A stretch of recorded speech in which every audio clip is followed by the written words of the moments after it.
Perkenalkan, nama saya Fitriah Alwi, NIM 190321100115.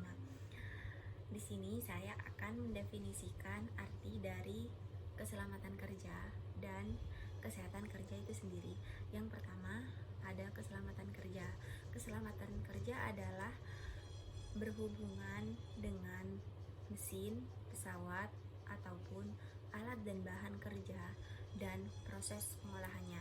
Dan yang kedua, ada kesehatan kerja, yaitu suatu usaha dan keadaan yang memungkinkan seseorang untuk mempertahankan kondisi kesehatannya di dalam suatu pekerjaan. Terima kasih.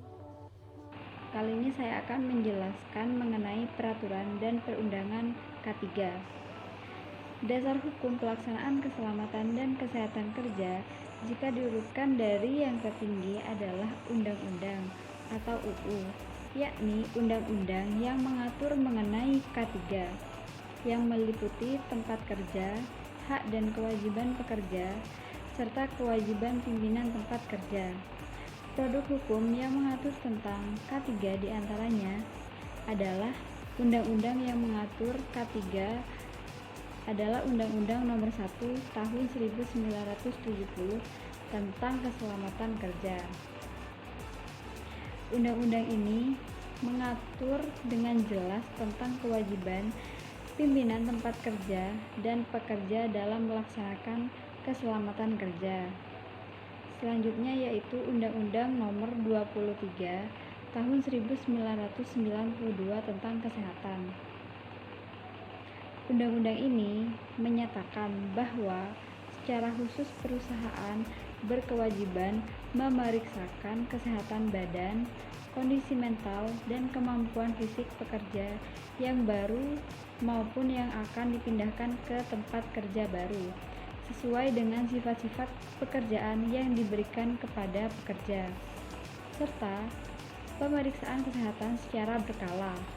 Sebaiknya para pekerja juga berkewajiban memakai alat perlindungan diri atau APD dengan tepat dan benar, serta mematuhi syarat dan keselamatan dan kesehatan kerja yang diwajibkan. Undang-Undang Nomor 23 Tahun 1992 Pasal 23 tentang Kesehatan Kerja juga menekankan pentingnya kesehatan kerja agar setiap pekerja dapat bekerja secara sehat tanpa membahayakan diri sendiri dan masyarakat di sekelilingnya, hingga diperoleh produktivitas kerja yang optimal. Karena itu, kesehatan kerja meliputi pelayanan kesehatan kerja, pencegah penyakit akibat kerja, dan syarat kesehatan. Lalu selanjutnya yang terakhir yaitu Undang-Undang Nomor 13 Tahun 2003 tentang Ketenagakerjaan. Undang-undang ini mengatur mengenai segala hal yang berhubungan dengan ketenagakerjaan, mulai dari upah kerja, jam kerja, hak maternal, cuti, sampai dengan keselamatan dan kesehatan kerja. Filosofi keselamatan dan kesehatan kerja. Menurut International Association of Safety Professional, filosofi K3 terbagi menjadi 8 filosofi, yaitu yang pertama, keselamatan adalah tanggung jawab moral, atau safety is an ethical responsibility. K3 merupakan tanggung jawab moral atau etika. Masalah K3 hendaklah menjadi tanggung jawab moral untuk menjaga keselamatan sesama manusia. Yang kedua yaitu keselamatan merupakan budaya, bukan sekedar program, atau safety is a culture, not a program. K3 bukan hanya sekedar program yang dijalankan oleh perusahaan, hanya untuk sekedar memperoleh penghargaan dan juga sertifikat. K3 haruslah menjadi cerminan dari budaya dalam sebuah organisasi. Yang ketiga yaitu K3 adalah tanggung jawab manajemen atau manajemen is responsible. Manajemen perusahaan adalah yang paling bertanggung jawab mengenai K3. Yang keempat yaitu pekerja harus diberikan pelatihan atau dibina untuk bekerja dengan aman, atau employee must be trained to work safety. Setiap tempat kerja, lingkungan kerja, dan jenis perusahaan memiliki karakteristik dan persyaratan K3 yang berbeda. K3 harus ditanamkan dan dibangun melalui pembinaan dan pelatihan. Yang kelima, K3 adalah cerminan kondisi ketenagakerjaan atau safety is a condition of employment. Tempat kerja yang baik merupakan tempat kerja yang aman, lingkungan kerja yang menyenangkan, dan serasi akan mendukung tingkat keselamatan. Yang keenam, semua kecelakaan dapat dicegah atau all injury are preventable. Prinsip dasar dari K3 adalah semua kecelakaan dapat dicegah karena kecelakaan ada sebabnya. Jika sebab kecelakaan dapat dihilangkan, maka kemungkinan menjadi kecelakaan dapat dihindarkan. Yang ketujuh yaitu program K3 bersifat spesifik atau safety program must be site specific.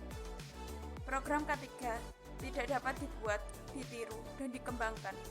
Namun K3 harus berdasarkan kondisi dan kebutuhan nyata di tempat kerja sesuai dengan potensi, bahaya, sifat pekerjaan, kultur, kemampuan finansial, dan lainnya. Dan yang terakhir, yaitu K3 baik untuk bisnis atau safety is good business. Melaksanakan K3 jangan dianggap sebagai pemborosan atau biaya tambahan. Melaksanakan K3 adalah sebagai bagian dari proses produksi atau strategi perusahaan.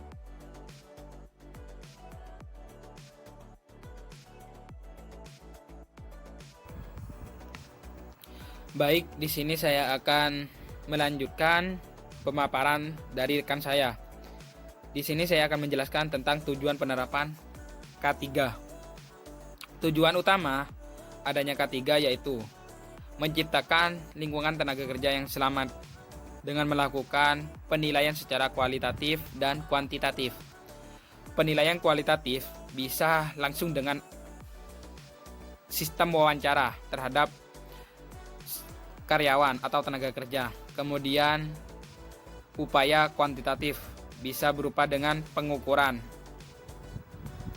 Kemudian tujuan yang kedua yaitu menciptakan kondisi yang sehat bagi karyawan, keluarga, dan masyarakat sekitar dengan melakukan upaya promotif, preventif, kuratif, dan rehabilitatif.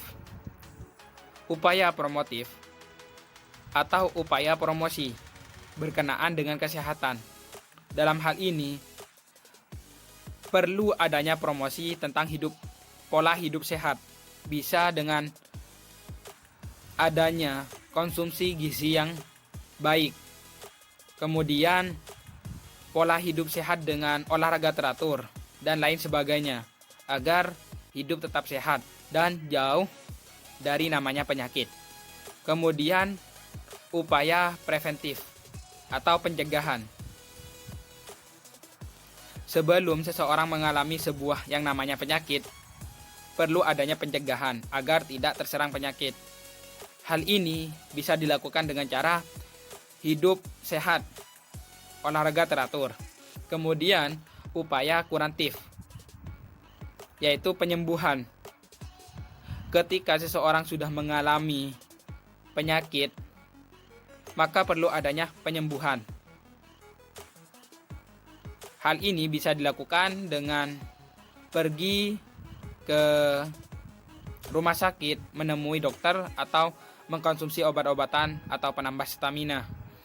Kemudian, upaya rehabilitatif. Ketika seseorang sudah sembuh dari penyakitnya, maka orang tersebut akan mengalami yang namanya pemulihan, sehingga dapat berinteraksi langsung dan normal dalam lingkungan sosial. Kemudian terdapat undang-undang yang mengatur tentang adanya K3. Tujuan berdasarkan undang-undang yaitu nomor 1 tahun 1970. Yang pertama, melindungi dan menjamin keselamatan tenaga kerja, baik tenaga kerja atau orang lain yang berada di tempat kerja. Yang kedua, yaitu menjamin setiap sumber produksi dapat digunakan secara aman dan efisien. Dan yang ketiga yaitu meningkatkan kesejahteraan dan produktivitas nasional. Baik, terima kasih. Untuk selanjutnya akan dijelaskan oleh rekan saya. Di sini saya akan menjelaskan tentang peran dan manfaat penerapan keselamatan dan kesehatan kerja. Yang pertama yaitu peran keselamatan dan kesehatan kerja. Ada beberapa peran K3. Yang pertama yaitu setiap tenaga kerja atau karyawan berhak mendapatkan perlindungan atas keselamatannya dalam melakukan kegiatan atau aktivitas untuk kesejahteraan hidupnya dan meningkatkan produksi serta produktivitas perusahaan. Yang kedua yaitu setiap individu atau orang atau manusia yang berada di tempat kerja perlu terjamin keselamatannya. Yang ketiga yaitu setiap sumber produksi atau alat-alat harus dipergunakan secara aman, efisien, dan tepat guna. Yang terakhir yaitu K3 merupakan tindakan dari sebuah lembaga atau perusahaan untuk mengurangi terjadinya kecelakaan sehingga dapat mengurangi anggaran biaya dari perusahaan tersebut. Yang kedua yaitu pengurangan biaya klaim kesehatan. Nah, di mana apabila karyawan benar-benar memperhatikan K3 dalam melakukan kegiatan atau aktivitas dalam perusahaan, itu kemungkinan dapat mengurangi kecelakaan atau cedera dalam aktivitas kerja, sehingga dapat memungkinkan mengurangi biaya klaim kesehatan atau pengobatan. Yang ketiga yaitu pengurangan turnover pekerja, di mana jika kita menekankan program K3 pada perusahaan sehingga dapat mengirim pesan kepada karyawan, karyawan dapat percaya kepada perusahaan tersebut bahwa kita sangat memperhatikan keselamatan dan kesehatan kerja, sehingga para karyawan dapat merasa nyaman pada saat bekerja dalam perusahaan tersebut. Dan yang terakhir yaitu peningkatan produktivitas, di mana dari hasil penelitian menunjukkan bahwa secara individu maupun bersama-sama K3 berpengaruh atau berdampak positif terhadap produktivitas kerja. Pembahasan selanjutnya yaitu mengenai alasan diterapkannya program keselamatan dan kesehatan kerja. Di sini ada 3 alasan yang mendasari diterapkannya program K3. Yang pertama yaitu alasan moral. Program K3 ini diselenggarakan atas dasar kemanusiaan. Para pengusaha atau para perusahaan melakukan hal itu untuk meringankan penderitaan karyawan dan keluarga yang mengalami kecelakaan akibat kerja dalam suatu perusahaan tersebut. Kemudian yang kedua yaitu alasan hukum. Program K3 ini diterapkan karena terdapat berbagai peraturan perundang-undangan yang mengatur tentang keselamatan dan kesehatan kerja. Dan bagi para pelanggar atau para pengusaha yang tidak menerapkan program K3 ini akan mendapatkan sanksi yang cukup berat, bisa berupa denda atau hukuman penjara. Dan yang ketiga yaitu alasan ekonomi. Adanya alasan ekonomi karena biaya yang dipikul oleh perusahaan cukup tinggi sekalipun itu terjadi hanya 1 kali kecelakaan. Asuransi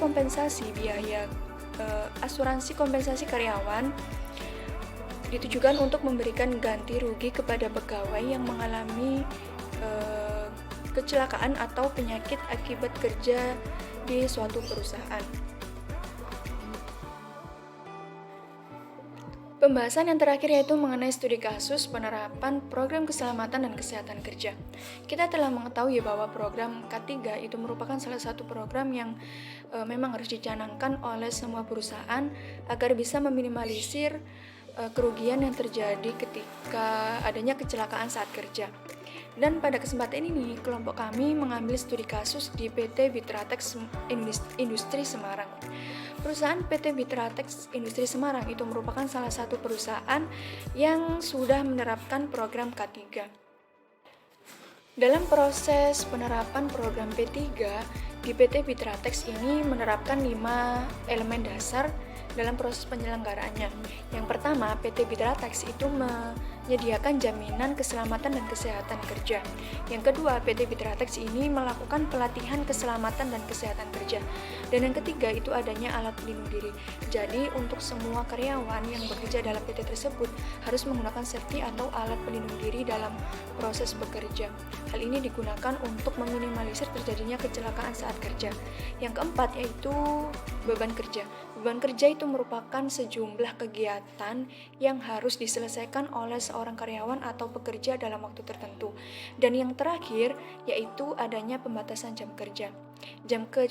Untuk para pekerja, jam kerjanya itu 6 hari dalam seminggu, 7 jam dalam sehari, dan 40 jam dalam seminggu. Dan untuk para karyawannya itu 5 hari dalam seminggu, 8 jam per hari, dan 40 jam selama seminggu. Jadi dapat disimpulkan bahwasanya PT Bitratex Industri di Semarang itu merupakan salah satu perusahaan yang saat ini sudah menerapkan program keselamatan dan kesehatan kerja, yang mana program tersebut tentunya dilakukan untuk meminimalisir terjadinya kecelakaan saat proses kerja. Dan itulah tadi pembahasan dari kelompok kami. Apabila ada salah kata atau kurang berkenan, kami mohon maaf yang sebesar-besarnya. Wassalamualaikum warahmatullahi wabarakatuh.